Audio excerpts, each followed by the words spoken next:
Mesdames et messieurs, grosse catastrophe sur l'Amérique et une grosse perte incroyable que l'Iran vient d'infliger aux États-Unis d'Amérique. L'Iran annonce avoir détruit à nouveau 7 radars américains. Alors, j'espère que maintenant vous comprenez que l'Iran n'est plus dans sa plaisanterie. J'espère que vous comprenez que l'Iran n'est plus dans la rigolade et c'est une très bonne nouvelle. Oui, mesdames, mesdemoiselles et messieurs, les gens n'ont pas cru. L'Iran est en train de désarmer. Il désarme les États-Unis d'Amérique au Moyen-Orient. Une puissance militaire telle que l'Amérique. Vous savez, l'Amérique a sous-estimé l'adversaire. L'Amérique n'a pas cru ce que l'adversaire préparait.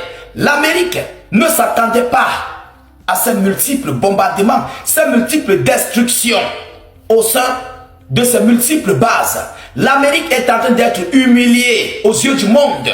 Une puissance militaire qui est en train d'être affaiblie face à un pays qui n'est même pas classé parmi les 10 premières puissances militaires au monde. C'est juste inimaginable. Oui, c'est ce qu'on appelle la force respecte la force. Mesdames, mesdemoiselles et messieurs, partagez la vidéoconférence au maximum. Je vous en prie, lorsque nous donnons de bonnes informations, partagez-les dans tous les groupes possibles. Je veux voir des j'aime. Lorsque la nouvelle est bonne, sécurisez-la avec un maximum de j'aime. Alors, s'il vous plaît, abonnez-vous pour tous les nouveaux à la page pour ne plus rater nos multiples vidéos d'actualité. Selon les informations que Téhéran a annoncé, l'Iran affirme avoir détruit 7 nouveaux, il précise bien, 7 nouveaux radars. Ce n'est pas du n'importe quoi. Lorsque l'Amérique met des appareils pour sécuriser ses bases militaires, ce sont des radars avancés. Ce sont des radars modernes. Ce sont des radars qui ont une capacité vraiment inarrêtable. Mais l'Iran a pu détruire 7 nouveaux radars. Sans compter ce qu'ils ont détruit depuis le 28 février. Laissez cela. Mais on se concentre d'abord sur les 7 nouveaux radars. Mesdames, mesdemoiselles et messieurs, selon la source, les autorités iraniennes ont annoncé avoir détruit 7 nouveaux radars avancés appartenant à leur adversaire dans le cadre des opérations militaires en cours dans la région.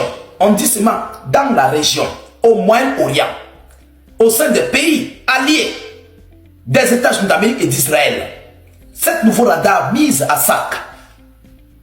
Maintenant, nous allons bien voir comment Washington va encore repérer les multiples avions de combat iraniens. Ce que l'Iran est en train de poser là, vous ne pouvez pas vous imaginer de ça. Vous comprenez? Avant de sortir les aéronefs iraniens, on doit d'abord détruire l'orbite, l'œil des États-Unis d'Amérique qui permettent de capter les multiples menaces, qui permettent de capter les multiples projectiles, les multiples radars, les multiples avions, qui permettent de capter les multiples missiles qui sont lancés ou bien quoi que ce soit. C'est le processus que l'Iran est en train de mener. Désarmer d'abord l'adversaire avant de procéder aux frappes chirurgicales bien précises et coordonnées sur l'adversaire. Vous ne pouvez pas vous attaquer à l'Amérique sans détruire ces radars. Lorsque vous serez en train de venir, ils vont vous voir sur leurs appareils électroniques. Automatiquement, ils vont ouvrir le feu via leur système anti-aérien ou bien ils vont envoyer leurs avions de combat. Et puis, on va vous abattre.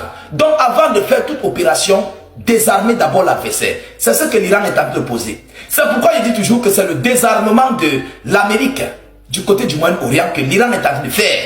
Mais beaucoup de personnes ne comprennent pas. Vous allez le comprendre plus tard, lorsque tous ces pays seront en feu. Ils ne sont pas encore en feu. Ce que l'Iran a fait là, c'est rien. C'est Dohi. Vous comprenez? Ils n'ont encore rien fait.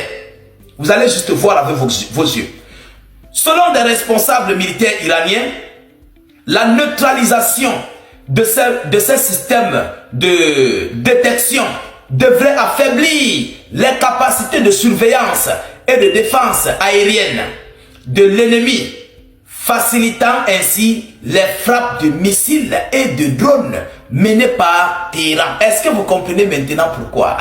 Je vais encore relire cette partie. Vraiment, ça a un petit sucre, un petit goût là que vous ne pouvez pas vous imaginer. Mais Mettez un peu votre esprit dans ce que je vais vous dire, dans cette lecture. Ils disent quoi? Selon les experts, les responsables militaires iraniens, la neutralisation de ce système de détection devrait affaiblir les capacités de surveillance et de défense aérienne de l'ennemi, facilitant ainsi les frappes de missiles et de drones menées par l'Iran. Ce n'est pas seulement les frappes de drones, mais après ça, les avions, les aéronefs iraniens vont commencer à sortir. Ah oui, parce qu'aujourd'hui, il n'y aura plus de radar. Ils seront obligés de commencer à faire sortir leurs aéronefs et pilonner, mais proprement, sur ces multiples pays-là. Ils vont entrer dans ces pays pour pilonner. Mais avant d'entrer là pour pilonner, ils vont encore déstabiliser certaines bases militaires. Il y a la base militaire du Qatar où les aéronefs qataris décollent. Ça va être frappé. À coup sûr, ça serait frappé. Comme ne vous trompe pas, les Russes sont au taquet avec les Chinois. Eux, ils cherchent des cibles. Ils localisent. Et puis, ils envoient à l'Iran. L'Iran coordonne des frappes. Je vous avais dit que d'ici un mois, lorsqu'on va dire un seul mois, d'ici la fin du mois de mars, l'Amérique serait en train de baver. Ils seront en train de baver au sein du Moyen-Orient. Mesdames et messieurs, je vous avais prévenu que ça serait une opération suicidaire que l'Amérique va engager. Et nous sommes en train d'y en venir. Nous sommes en train d'y arriver. Parce qu'à ce niveau où les choses s'en vont, Washington, n'ayant plus de capacité de détection, aura deux choix. Ils auront deux choix. Le premier choix, ça serait de demander un cessez-le-feu unilatéral. Comme Trump sait le faire, il va demander un cessez-le-feu unilatéral. Le deuxième choix, ça serait de lancer une invasion terrestre, mais qui serait encore suicidaire face à 80 millions d'habitants. Ça serait hautement suicidaire. Et l'Amérique ne pourra pas s'en sortir. Ces soldats américains qui vont aller là-bas, là, ils ne vont pas s'en sortir face à l'Iran. C'est moi qui vous promets. Je sais de quoi je parle. Parce que la seule porte, c'est la porte irakienne, où ils peuvent facilement passer. Il y a l'Irak, il y a l'Azerbaïdjan, il y a la Turquie. Mais, à l'instant où je vous parle, l'Amérique est encore dans des difficultés parce qu'ils ne connaissent pas comment l'adversaire s'est préparé. Et les Iraniens ont ce qu'on appelle les cibleurs. Ils ont les cibleurs à une grande quantité incroyable. Vous voyez un berger, vous pensez que c'est un berger. Il est dans le service de renseignement. Dès qu'il voit seulement là, tu le vois, il tape son mouton. Il est en train de balader ses bœufs. Dès qu'il voit, à l'instant T, vous n'allez même pas croire. La plupart des pays arabes fonctionnent de la sorte. La plupart des pays arabes. Vous partez dans une côte, vous voyez des pêcheurs, ils sont assis là. Vous croyez que non, ce sont des simples pêcheurs. Va faire quelque chose de mauvais au bord de cette côte. C'est là où tu vas savoir que le pêcheur que tu as vu là, c'est un homme en tenue, c'est un corps habillé. Je vous parle plus précisément des Arabes. Je sais de quoi je parle et ils savent. Vous comprenez? Ils savent.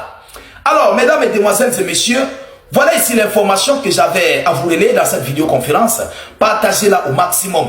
Mettez-la partout à travers le monde. Sécurisez la vidéo avec un maximum de j'aime. N'hésitez pas à vous abonner pour ne plus rater la page et surtout ne plus perdre nos vidéoconférences. Je vous reviens tout à l'heure pour une prochaine série d'informations. Soyez encore salués une fois de plus. Ciao, ciao.